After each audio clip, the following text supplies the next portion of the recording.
The Mary Frances Early College of Education is proud to welcome today's guest speaker, UGA alumnus Michael Cabito. Michael is an educator, musician, and speaker from Cartersville, Georgia. He currently serves as the teacher recruitment and retention specialist with the Georgia Department of Education and as conductor of the Emory Wind Ensemble at Emory University. His mission is to provide educators with the resources they need to share the belief with their students, helping every student reach their potential. He aims to ensure that teachers everywhere believe in their own self worth and develop skills to make most out of their gifts. Through his 8 years as an educator, Cabito has proudly been the recipient of 5 National Band Association citations of excellence and has been named an AP Teacher with Distinction. Additionally, Cabito was named the 2022 Teacher of the Year for Woodland High School and the Bartow County School System and is the 2023 Georgia Teacher of the Year. During his tenure as director at Woodland, the band performed at multiple national events, including Cherry Blossom Festival Parade in Washington, D.C., the Macy's Thanksgiving Day Parade in NYC, and most recently, the 2023 London New Year's Day Parade. Cabito serves the state of Georgia, providing leadership clinics, judging events, and sharing inspiration to other educators. He and his beautiful wife, Emily, an elementary school teacher in Cherokee County, have 2 cats and enjoy traveling. Thank you so much for that introduction. Having someone read your bio, that's a really awkward process, but I appreciate you sharing all of that information. Maybe it gives the audience a little bit of context about what I'm here for and what I've done and what I hope to share with you all today, which, I'm thankful for the invitation to talk to you about why teach, why do we do what we do, and how do we make the process and the journey through education meaningful, mean more to not only you, but your students and an enriching experience for everyone that's involved. So, we're going to talk a little bit today about the magic of teaching. And I'm going to see if I can get this up for you. So, hopefully, you can see this magic of teaching. I think you can see my screen now. If you can't, if someone can let me know. But we're going to get into this and talk a little bit about my journey. But I think I'd be remiss if I didn't start off our conversation with um, this. Go Dogs. I think it's really exciting to get a chance to speak with my colleagues and my former classmates about what we do in the field of education. I thought I'd throw some pictures up here. I was fortunate enough to be a music education student at the University of Georgia. I had the chance to, travel the state. I was a drum major with the band. I traveled all over the country representing UGA. And when I became the teacher of the year for the state of Georgia, I had a chance to meet a lot of really important people. I got to meet governors. I got to meet the president and the first lady. I got to travel all over the country. But some of the most exciting times was getting to meet President Moorhead. And something that was really special for me was getting to meet our college's namesake, Mary Frances Early, at an event in her honor just a few months ago. So I'm really excited to be here with you all and to share my love for education. And I'll start here. Hopefully, you can see this picture on the screen of a really cute kid. That really cute kid is named Michael Cabito. Super adorable, I know. And he's really excited about education. You can kind of see here that he doesn't know exactly how to smile yet. He doesn't know that he should open his eyes when he's smiling, but he does know that he is excited for school. This is me on my very first day of school, going into Hardwick Primary School, which is just outside of London, England. I was really excited about education from that point, and it went all the way through my time into middle school, into high school, where I did it here in the state of Georgia, and eventually into university. I knew I wanted to be a teacher for a really long time, and that passion for education never waned in my heart. And when I was going through my studies at UGA, it was the very end of my time at UGA. I had just gotten my first job. I was really excited about that, but the job that I really wanted the most was at my alma mater at a place called Woodland High School. Job opened up. I apply, send in all my materials, really excited for Woodland High School to get me as a teacher someday.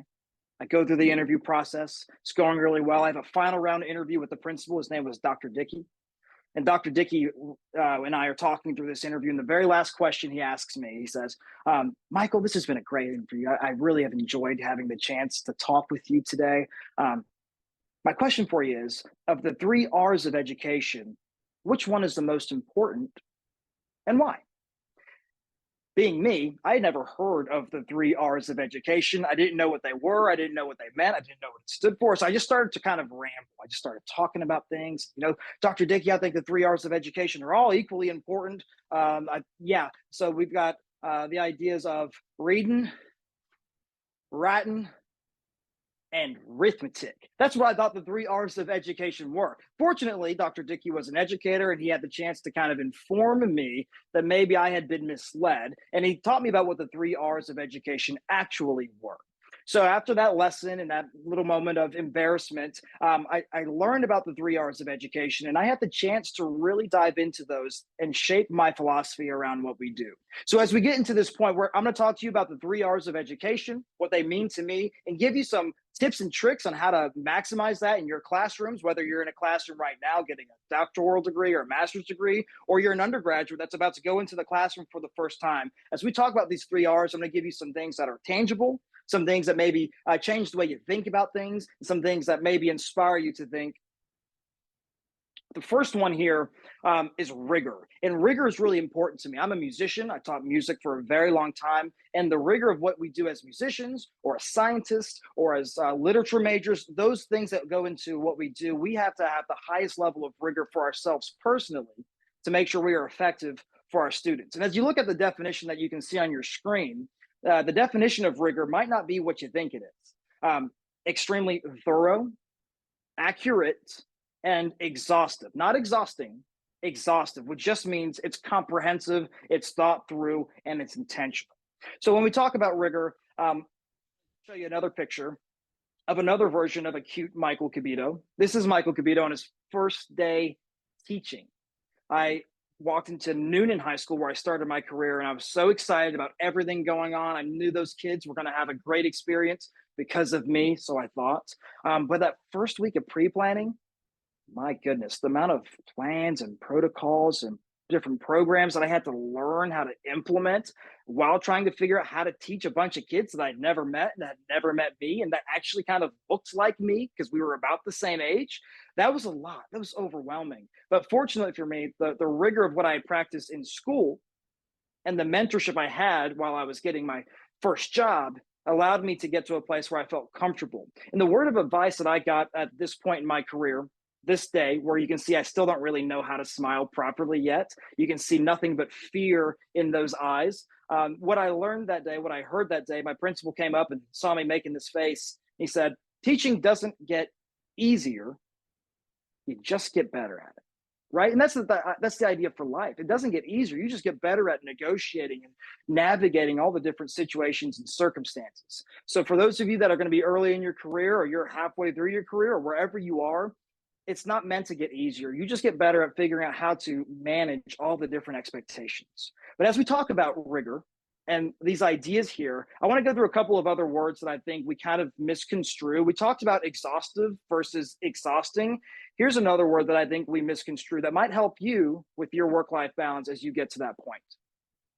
There's a big difference between something being rigorous and something being strenuous. Now, we've all had the teacher in our life that gave you pounds of homework every single day because they thought that they were pushing you to be better instead of giving you thoughtful pieces of homework that'll get you to the finish line.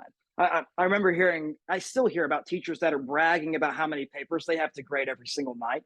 I used to be the guy, I had a band program with over 200 students in it, and I used to assign listening assignments every single week, which meant I had to listen to 200 kids play their instruments and give them feedback every single week.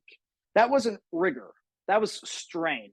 So making sure that we think about those differences as students, if you're in a class right now, and as teachers, what you're giving your kids. Is it rigorous or is it strenuous? Here's another one that I think is really important. Are we teaching our students or are we training our students? Are we teaching our students to learn or are we training our students to do? There's all these conversations about standardized tests being the make all, end all, be all of things. But I think we would probably, hopefully all agree that what students actually learn is more important than what they display on a Scantron or on a computer during an examination. So when I'm in my classes, I'm always thinking about, am I teaching my students or am I training my students? I taught an AP music theory class. The first time I taught the class, I had 12 students in there that were ranging from sophomores in high school to seniors in high school. I had kids that had been playing the piano since they were 3 years old. And I had kids that had been in band for 2 years at that point. So the range of ability walking into that room was so spread. But I spent all of my time thinking about, what am I teaching my students to learn? How are they learning this? I didn't give a lot of grades. I didn't have a lot of tests. I just gave them feedback and we learned. And every single kid in that class passed the AP exam. So I think these things are important for us to think about. Some other tools for us as we go through, and as I've gone around the state and traveled to almost every single corner of our state, some tools that I think are valuable for us as teachers are here. I think it's important for us as educators to spend our time watching great speakers speak. If you go to a church and you've got a really compelling pastor, you understand. Like if you've gone to Black church, you know exactly how they're going to be preaching using velocity, volume, humor, seriousness, silences, all of those things they use to make a point. Watch great speakers speak, and that's going to help you be effective in delivery with your students. Watch great performers perform. I went and saw a magic show. I saw Penn and Teller perform in Las Vegas a few years ago, and that really shapes the way I think of sometimes when you go to a great performance, they're up there showing their gift. When you go see Beyonce, she's showing her gift. Every once in a while, though, she'll flip the script and let the audience do the work. In your classrooms, how often are you letting your students know, I'm really good at this. I understand this concept and this content really well. And then you flip the script and you allow them to do the same thing. Watch great performers perform and steal from them some of those nuggets. I think it's really important for us to be willing to be vulnerable, especially those of us that are veteran teachers. It's okay to not know all the answers. We are experts at learning, first and foremost. So making sure that you can exhibit that by being willing to be vulnerable, making sure you don't give up, and being willing to ask for help is going to be some of the most important pieces of advice I can give you in this rigor category. So with all of this, I think it's important for us to become the expert and to continue to learn. Some things that the Department of Education is doing right now, there are a lot of grants and opportunities for you as teachers in classrooms to get endorsements paid for through your RESA, through some funding through the state of Georgia, through the Department of Education. I think that's really important for you to be looking out for and thinking about as you go into your career. I also think it's important for us as teachers going into our career to be, if I'm thinking about getting an advanced degree, one, making sure you go to a place that's recognized by the PSC. That's huge if you want to get that pay bump. But the other thing to think about, you're seeing more and more systems around the state of Georgia that are rewarding teachers by paying for advanced degrees. So if you can find some of those systems, that's another way to make sure that your rigor is being maximized throughout your career. So that's your first R. Here's your second R, relevance. And look at this definition: the quality or state of being closely connected or appropriate. I think relevance is really important. I think you would agree with me. Here's a quick quote. I'm a bit of a nerd. I'm not sure if you can tell, but I'm a bit of a nerd, and I like to read. And I like to read dissertations on occasion just because I like to get information. This quote I read in a dissertation just a few years ago. I read it, and it kind of shook me when I read the sentence. Of course, I've blanked out some of these answers here, but here's the quote that I read that really shook me to my core. Students today depend on blank too much. They don't know how to write. Now, if you're a younger student, if you're Gen Z, you're probably thinking of some answers that your teachers probably shared with you.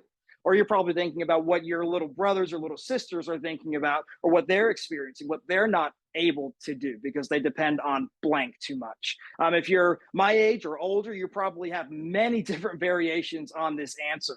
And if I could see your chat box, then I would have you like submit your answers in this chat box, but I can't really don't know if that exists, but I think as I'm talking, you're able to make up some answers. Some of the things that I've heard as I've done this, had this conversation are things like students today depend on technology too much.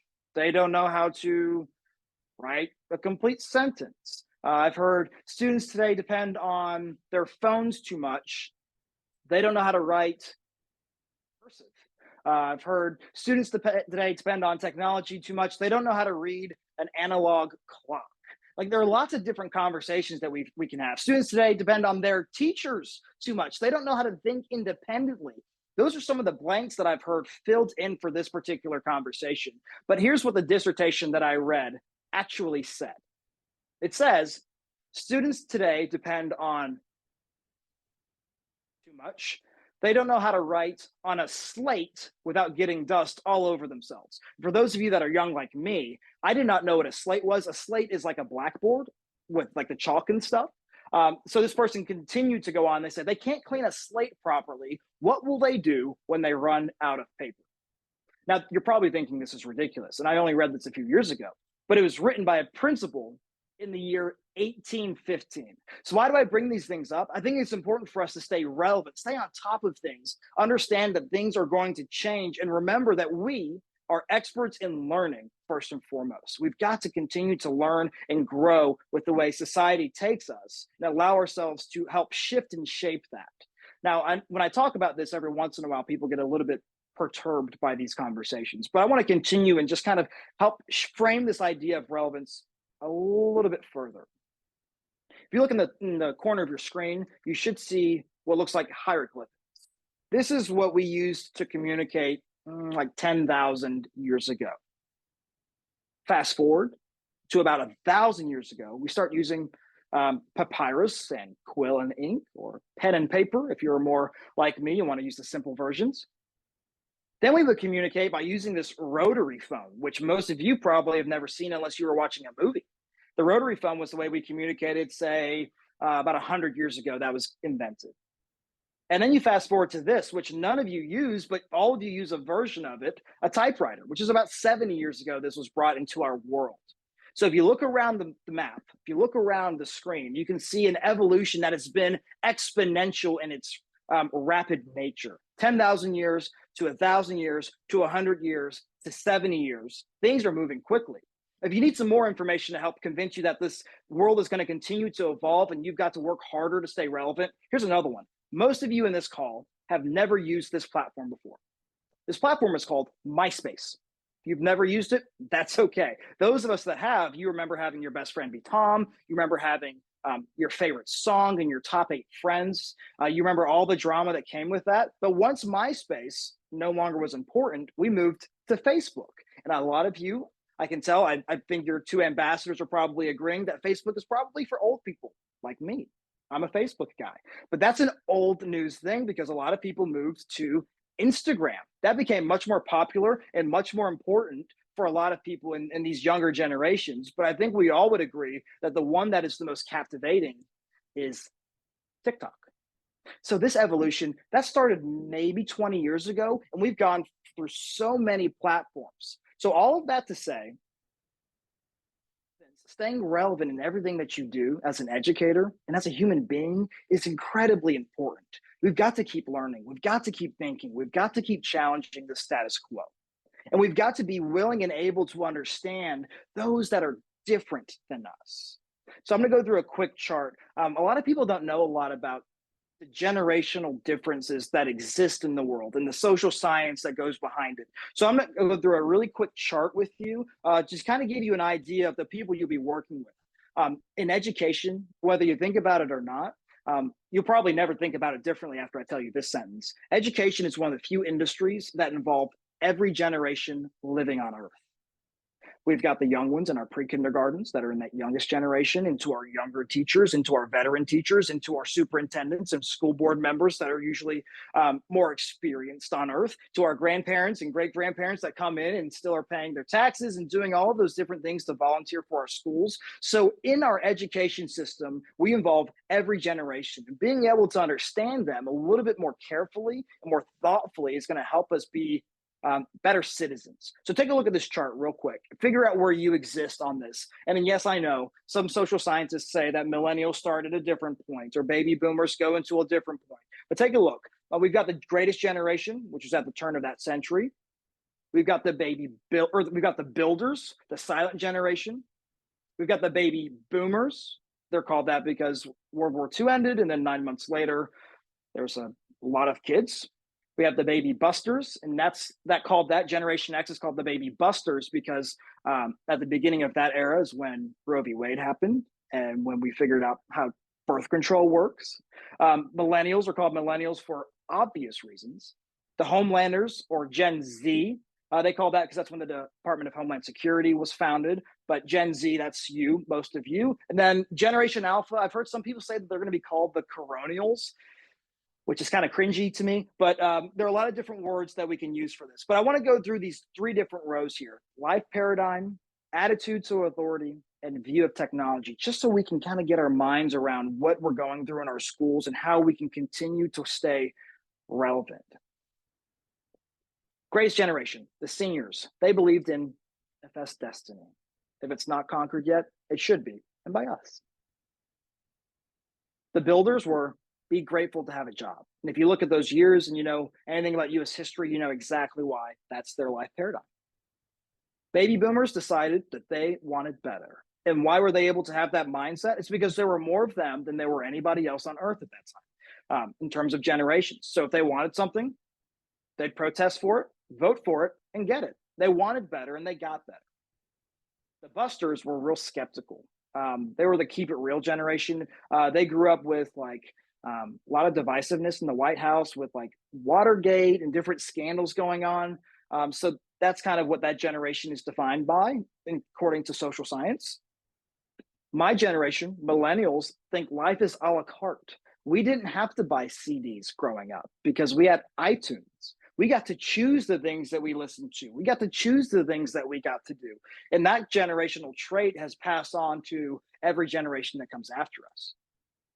Gen Z, I'm coping and I'm hoping. And that kind of sounds facetious, but the explanation of this that I learned from Tim Elmore, one of a great leader and thought partner on these ideas, is that their generation has gone through so much turbulence since they've been on Earth, starting with 9/11, and now they see war and violence and divisiveness online all the time, their entire existence. There's a lot more anxiety in this generation, but it's not their fault. It's just something that they're dealt. There's a lot of coping that goes on, but this generation of Gen Z is also, there's so much hope in that generation. They believe in the future. They want to see a better tomorrow. So when we say that, it kind of sounds facetious, but coping and hoping, I think, is a great explanation for them.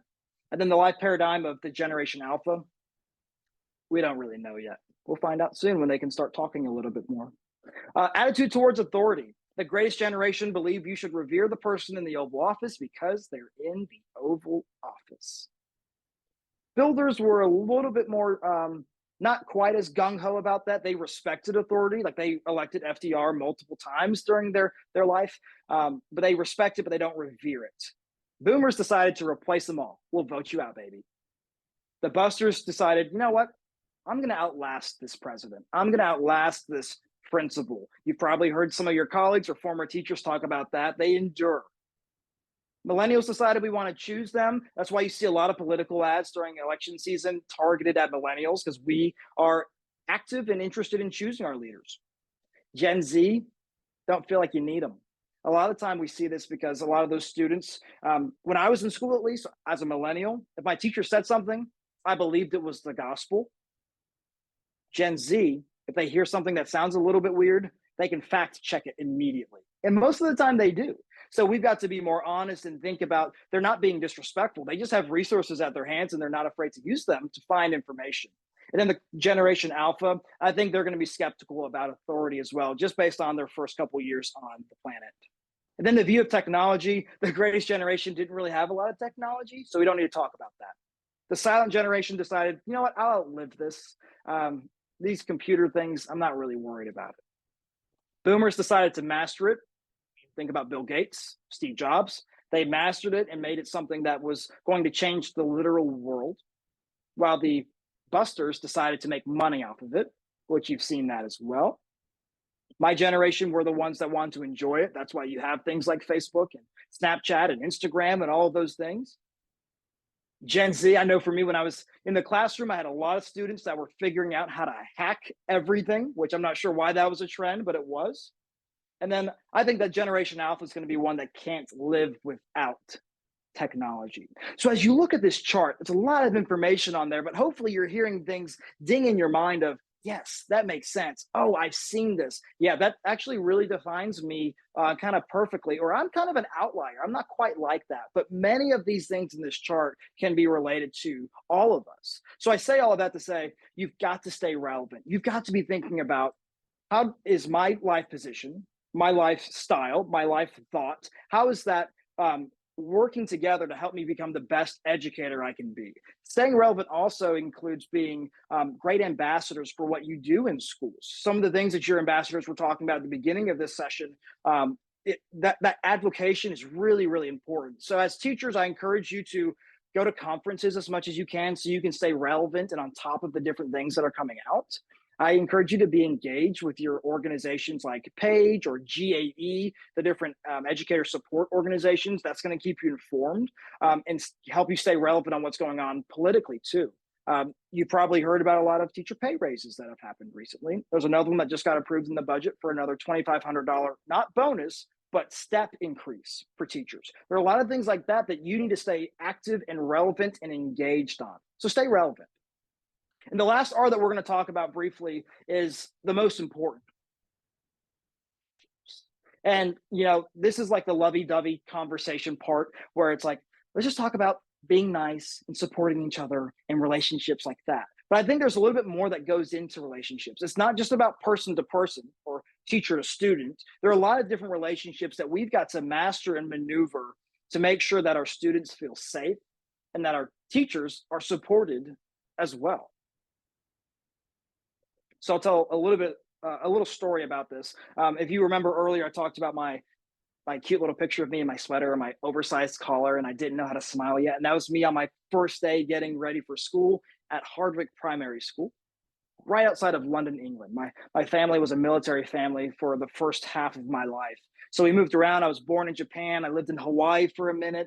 And then I lived in England for about 5.5 years. And when I was in England, I went to British schools. My parents didn't really necessarily think that we had to go to school on a military base. So I went to a British school. And I learned British curriculum and British content. And then we moved to the United States in second grade. I got to the United States in second grade. My first week of school happens. I'm excited to be there. I'm a little confused. I don't know why your footballs are all shaped improperly. I don't know why you talk so funny around here. There are a lot of things I didn't really understand. I didn't know why our cars were on the other side of the road. So many questions, but I knew that I loved school. My relationship with school was really strong. But my first week of school here, we're talking about nothing other than the American Revolution. So my teacher is, doing the classic thing, advanced organizer of, okay, tell us what you know about the American Revolution, kids. And little Bobby would raise their hand and say, I heard that George Washington had wooden teeth and he chopped down cherry trees. And my teacher would say, great job, Bobby. And he was a patriot and a hero, and he was so brave. Anybody else? Oh, Sally would raise her hand, and my teacher would go, oh, Sally, tell me a little bit about the American Revolution. What do you know? And so I would say, I heard that there was a guy named Benjamin Franklin. He's on $100 bill, and he used to fly kites, and he found electricity. And my teacher would say, yeah, he was a genius. He shaped our union in ways that we can always be thankful for. He's a great man. Anybody else? And they go all the way through the class. Every kid had a chance to say what they knew about the American Revolution. Me, I was last because I didn't really know a lot about it except for what I had heard. So it got to me, and I raised my hand, and I declared to the classroom that it was no revolution, but instead it was a bloody rebellion by some immature colonies. Just so you know, I've been reformed since that. I understand what America is all about. I'm a huge proponent of that, but at that time, that's what I knew. That's what I learned going from England to the United States. And with that answer, I got sent straight to the principal's office on my first week of school. So my relationship with school, I told you, was strong. I love to learn, but my first week here in the States, I had that experience. So my philosophy on relationships actually starts with this, what I learned in that experience and how that kind of shaped what I'm doing as an educator and what I want to make sure my students experience in classes as well. So what I learned there was that every student had the opportunity to learn. I was a pretty smart kid. I moved here from the United Kingdom as a first grade aged student. I tested to be a third grade student, but my dad said, son, you're not mature enough yet. Let's put you in second grade. That's where I learned that word, immature. So I was put in second grade, but I found out very quickly that there's still more for me to learn. Every student can learn. I learned that students need to feel safe to learn. After that conversation and that escort to the principal's office, I don't think I listened to another word for a few months. I was terrified to be in school. I thought it was my safe place, and it wasn't anymore. It took some time for me and that teacher to really start to jive again, and then it became a safe place. So it's important for us to make sure we understand how we prioritize safety, not only as physical safety, but safety as in intellectual safety as well. I also learned that students can't help where they come from. Our job is not to judge kids for what they come into the classroom knowing or not knowing. Our job is not to judge kids for what their parents did or did not teach them before they got to our class. Students can't help where they come from. Our job is to make sure that students, when they walk out that door, they're better than when they walked in the door. So that really shapes that for me. I also learned that adults have the opportunity to learn too. That teacher learned a brand new version of American history that day. But all adults, we have to be the expert learners in our buildings to be successful teachers. Some other relationships that I think are important for us all to think about for all of us, not just you that are going into your first classrooms, but those of us that are in classrooms currently or in different looking classrooms. You have to ask yourself these questions. Do your kids know they are loved and supported? As a teacher to a student, that love and support has to be there for every single kid in your class. Another relationship that's important is, do your kids know why your class is important? Because I have to take it to graduate is not a good enough answer. We've got to know why your class is important. And do we believe that every student has the chance to learn in your class? Those elements are things that we need to be asking ourselves on repeat. Are we making sure that all of those tenets are being met and thought through every day? Another part of this is not only the relationships in your classroom, but the relationship with your classroom. I think it's really important. Many of you have probably read or learned about how important those first few days of school are for your students to feel in a routine, safe to learn, understanding the predictability of some of the parts of your class sequence. But we have to make sure that your students have a strong relationship with your classroom as well. It needs to be, it doesn't have to be Pinterest ready or, like those Instagram classrooms that look gorgeous, but it has to have some aesthetic appeal to it. So your students walk in and know it's time to learn.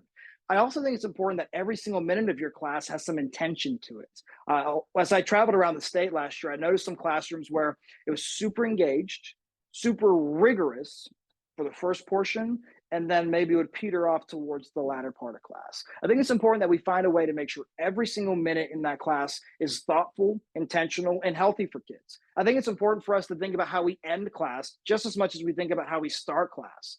I used to brag to my colleagues about how I teach bell to bell. I had 90-minute classes. I would teach for 88 minutes, no break. And then I got to the point where there's a kid named Ryan in my class, super sweet kid. Ryan was a band nerd all the way through and through. We loved him. But Ryan came up to me one day and said, Mr. Cabito, I really like being in class when I'm in class, but you letting us go with 1 minute left in class makes me sprint to my other classes. That's a relationship with your class that you've got to address and think about. Are you thinking about just the opening routine and rituals to make sure classroom management is good? Or are you at the point where you can think about the entire experience that your student has so they have a good relationship with your classroom?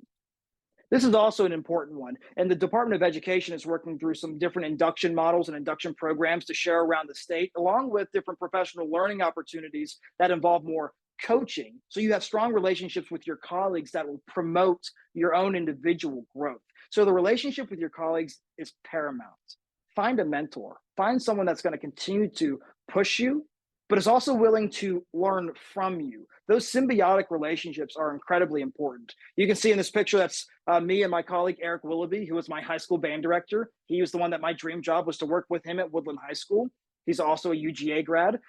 That's us together. We had that symbiotic relationship. In the other picture, you can see the guys in red and black. Those are your trumpet professors, by the way, at UGA. That's Phil Smith and Brandon Craswell. Having those relationships with mentors and bringing them into your life and getting them to interact with your students is incredibly important. Your relationship with your craft as an educator is also important. We talked about this earlier, but going to conferences, listening to TED Talks, doing some time where it's not just writing lesson plans, but it's thinking to be inspired, listening to be inspired, and provoking your mind in a way that allows you to continue to grow. You've got to have a strong relationship with your craft. That way you continue to smile every day that you can. And then the relationship with their world. And I'll preface this part by saying, I know I was in a very unique opportunity. I taught high school band. I had chances to take my kids all over the place. But one of the things that was important to me was my kids to get to see their world that they live in. And I used a vehicle that I understood how to, which was taking the band to perform places. Now, that might look different for you than it did for me in your classroom. If you're teaching elementary school or you're teaching a special education class, it might look a little bit different. But I think it's important for us to find how do we share our students with their world, make them know that the world exists in big ways. This is a picture of us. We went and played at the Georgia Aquarium. So my students got to play for beluga whales. That's a pretty interesting thing to do. The band got invited to play at UGA for Jan Fest. So this is your performance hall here at Hugh Hodson School of Music. We took the band to London to march in the London New Year's Day parade. When we were going to the airport, in all seriousness, we had kids that said, you know, I've never been to the big city before. They were talking about Atlanta. Some of these kids that we took to London had never been to Atlanta, but they had been across the ocean, showing the kids the world. And one of my favorite opportunities of showing our kids their world was, oh, sorry, here's another good one. A lot of my kids, these are the kids that got us into the London New Year's Day parade, but they couldn't go because they were graduating. So I said, what should we do? Ben says, I've never been to Disney World. So we found a way to make a trip happen for some of those kids to go to Disney World for the very first time. But one of the ones that was the most transformative is this one right here. When we took the band to march in the Macy's Thanksgiving Day Parade in New York City. Super prestigious opportunity, super exciting opportunity. But the thing that was the most magical to me in that entire trip was there's a kid in the group. She came up to me and my colleague, and it was right after we had walked out and we looked up and we saw all the skyscrapers that were so, so tall. And this kid came up and said to us, you know, I've never known where I'm supposed to be. I've never felt like I belonged at home. But for the first time in my life, I know where I'm supposed to go. And it changed her life completely because she got to see her world different. Now, for you in your classrooms, it's all going to look completely different. It might be taking your students to a grocery store. It might be taking your students to the mall. It might be taking your students to the Etowah Indian Mounds or to a university, a college to see what things are like. But it's important for us as teachers, not just to teach content, but to show our kids the world that they deserve to be a part of. And the last relationship I'll talk about is the one that matters the most. And that's different for different people. I met my wife, Emily, who's also a teacher at the University of Georgia in the Redcoat Band. And I think it's important for me to keep that in mind at all times. My relationship with what matters most to me, which is my family, is what I put at the top of my priority list. It allows me to keep a work-life balance that's appropriate. And, you know, there are times where I was like, I should be grading. I should be doing more work. I should be doing this. But I've had multiple kids come up to me throughout the last decade and say, my favorite thing about being in your class is how much you enjoy what you do and seeing what a great model of being an adult that is happy looks like. And that just touched my heart. Giving kids a chance to see what life can be comes from you making sure that you prioritize the things in your life that matter the most, those relationships that matter the most. So we've talked a good bit about my journey, journey through education, some of the things that have been important to me, things that have changed my life, and the things that I've tried to share with my kids. But you can kind of see the progression that I've gone through and that many of you will go through as well, where what you think education is to what education can actually become. And for me, it started with reading, writing, arithmetic. That's all I really knew about. And now it's all about rigor, relevance, and relationships. Am I learning enough? Am I learning as much as I can and being thoughtful about what I teach? Am I staying on top of new trends in education and socially? Am I making sure that I'm staying up to date on what my students need today in today's world? Am I thinking about what I need today in today's world in relationships? How's my relationship with my work? How's my relationship with my family? How's my relationship with my students? And how do my students have a relationship with the class that they're in? Do they understand why everything works together? And if you can find that symbiosis in your classrooms and in your own heart and in your own life, that will help you get to the point where you own the magic of teaching. So those are a couple of ideas for me. I hope that's helpful and inspires you to continue to work in what is the most noble profession. But at this point, if you have any questions, I'll stop sharing now. It can be about my journey. It can be about education as a whole. It can be work coming from the Department of Education. I'll be happy to take any questions that you've got. So thank you very much. I see some questions. Oh, British citizen here. What's up, Nicola? What questions do you have or thoughts?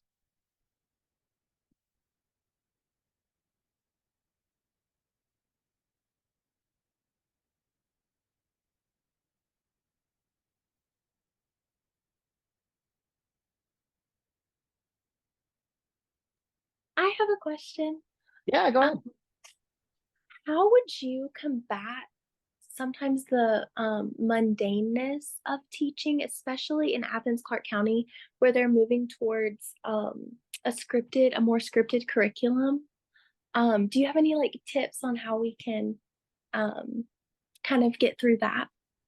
Yeah, that's a great question. And what I'd say might not be the most popular answer for your bosses someday, but for me, I understood the purpose of the scripted approach. The students need to learn what is being um, mandated for them to understand by the end of their time. I taught an AP course, like I mentioned earlier, and there's a script for that too that's very prescribed. But I could look into my kids' eyes and notice what was working and what wasn't. So it took some improvisation from me to make sure that I delivered what my employer was demanding from me. But I found those opportunities embedded within where I could change the angle a little bit, use a different perspective. So you've got to find ways to think outside the box. And what you'll find, and this is a life thing, not an education thing. There are things in life that are tight and things in life that are loose. If the thing that your employer says is tight is you've got to go through this scripted lesson plan, find a spot that's loose that gives you some freedom to have autonomy in the classroom. One of the things that we all need is to have some more autonomy and flexibility to be effective educators, because the truth of the matter is you don't teach like I do. I don't teach like you do. And they don't teach like either one of us. Kids are the same way. They don't learn like everybody else in the class. So we can't use the same cookie cutter approach.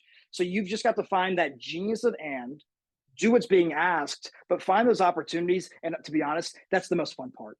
How do you find opportunities that gives you a chance to kind of not stir the pot, but make it more enticing for everybody involved? Be brave. Great question. What else?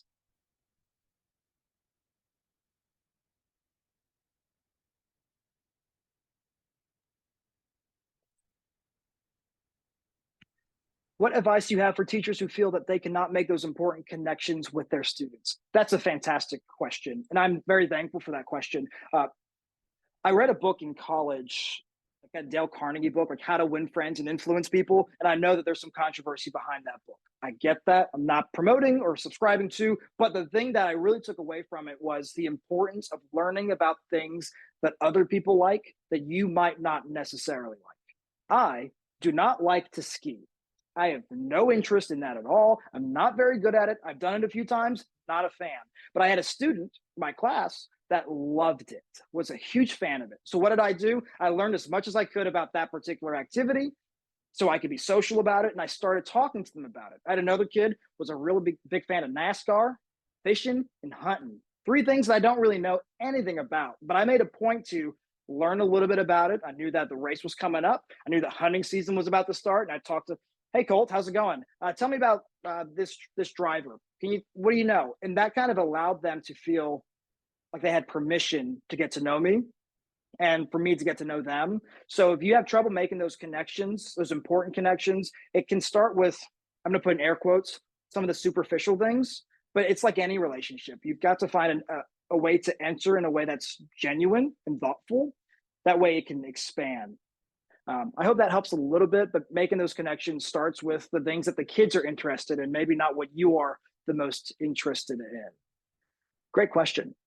Okay, this chat is moving a lot.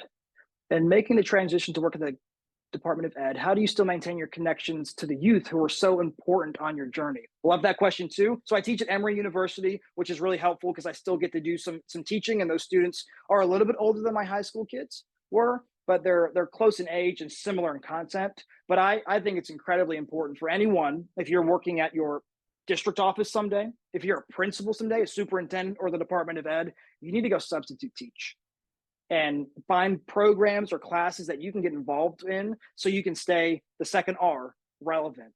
I do clinics all over the state. I substitute. I was in a school just 2 days ago just teaching kids. We've got to make sure, as employees of the Department of Ed or our district offices, I heard about a superintendent that taught an entire math unit because they were introducing new ways to assess. And he did that because he wanted to make sure he was still relevant with what happens in classrooms. But so he knew that the system was working. And if it wasn't, he had firsthand experience. So finding ways to make sure you stay in front of kids. I'm always going to be a teacher and an educator. I think that was really important for me. And to be fully honest, I would not have left the classroom if I didn't see things when I went around the state that I thought I could help with.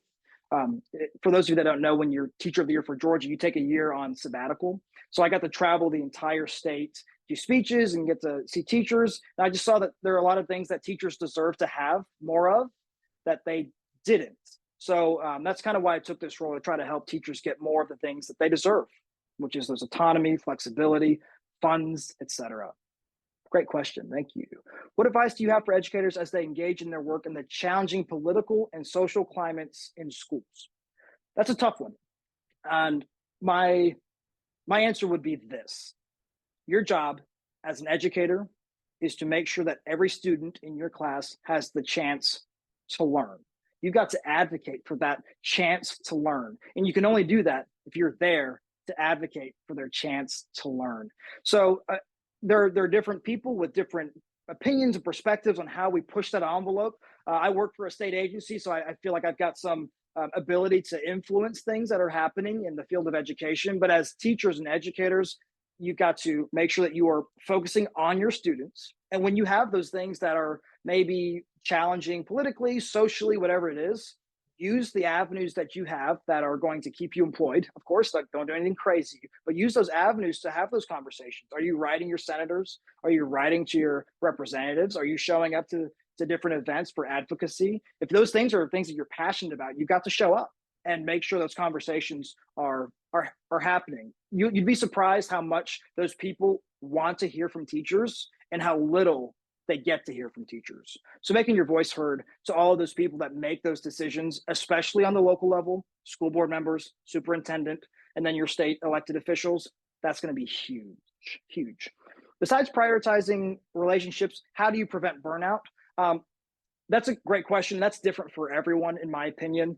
For me, it was making sure that I was the best version of myself for my kids. So I had to change some things that I was doing in my personal scheduling, my personal life. My wife's a teacher, and we used to have this thing where we would get home and we would talk about our day in the classroom, and it would just be a vent session until it was like time to brush our teeth. And then we go to bed. And then we wake up and we go to work, and we'd be mad because we were still talking about the crap that happened at school the day before. So we created a policy for us that we can only talk about in the car. So there, I'll be honest, there are days where we'd sit in the garage looking at each other and talk for an extra hour because the day was that pressing.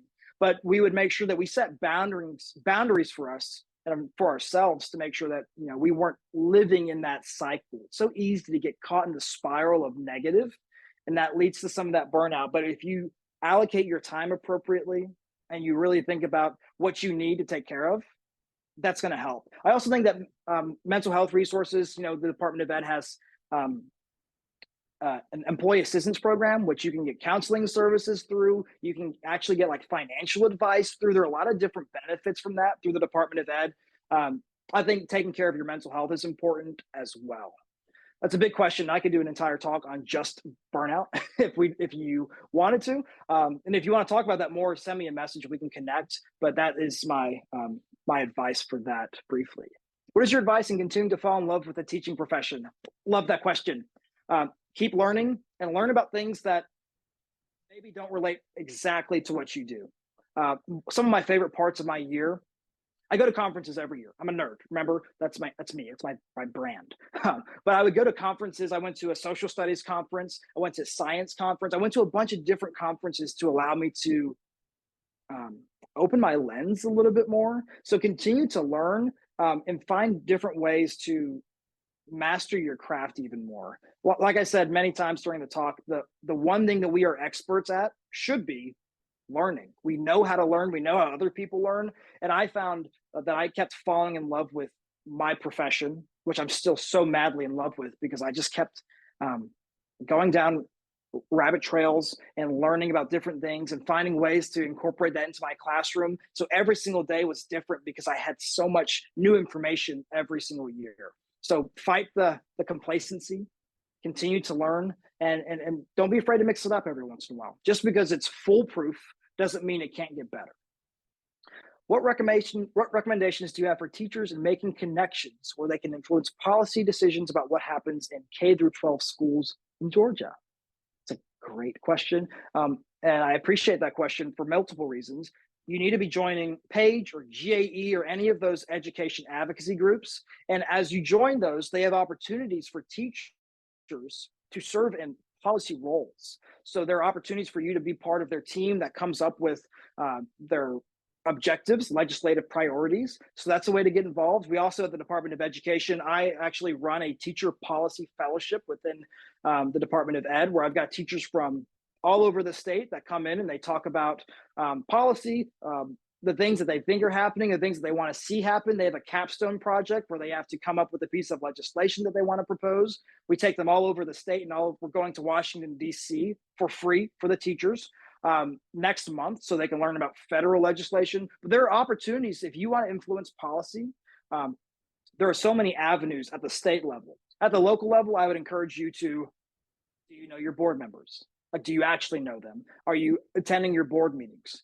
You'd be surprised how much policy decisions actually happen at the local level and how few of them happen at the federal level and even the state level. So I think those are some different ways that you can make those connections. But I would start with your board members at the local level, your board member probably at the State Board of Education, and those reps that we talked about a little bit earlier. Okay, I know that was like a spitfire press conference version of answering questions. Any other questions for me? I hope those were helpful answers.